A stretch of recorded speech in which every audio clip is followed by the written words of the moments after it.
Steve here with Table Rock Tea Company. I am in our experimental herb garden.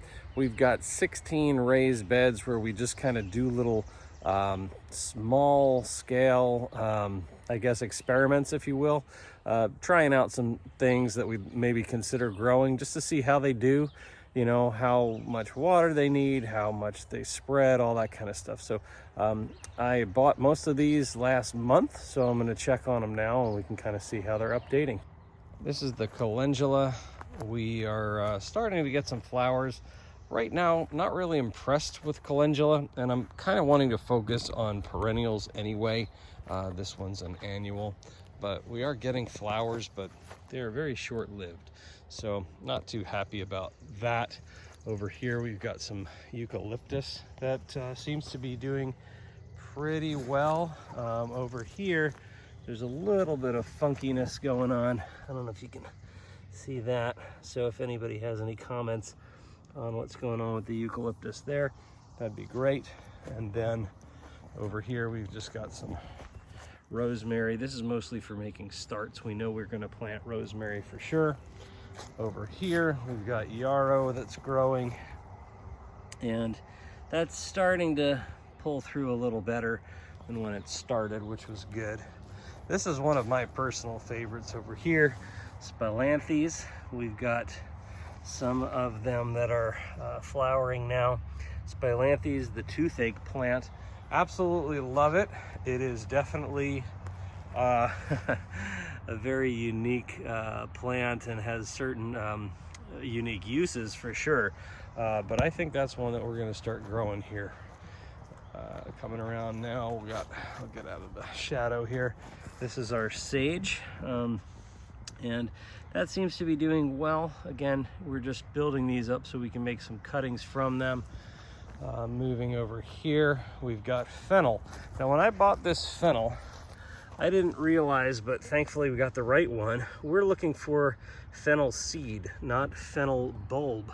And the seed is really good for our Happy Tract tea formulation for the GI. The fennel seed reduces bloating and gas, so we want the ones for the seed. Moving over here, lemon verbena, one of my absolute favorites, and these seem to be doing well, so start looking into making cuttings from these pretty soon. Of course, we do have some veggies. We just got some tomatoes, basil, that kind of thing for our own personal use.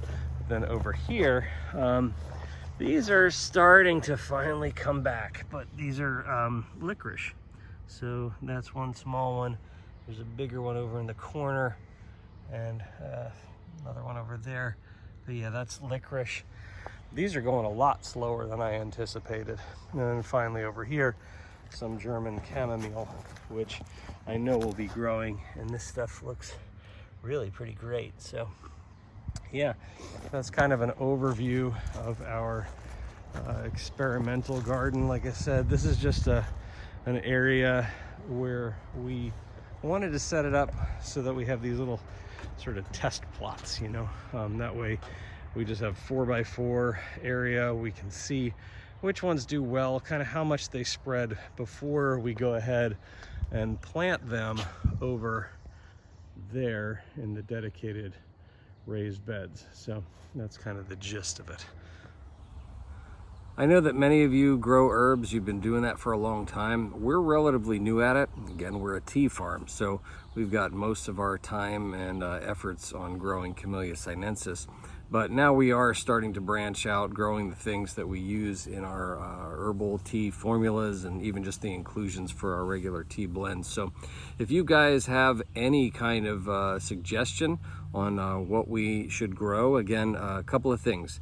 We're looking primarily for perennials, so we want something that's going to stay in the bed pretty much throughout the year. And then we're also looking for things that either are for tea consumption or medicinal, or preferably both.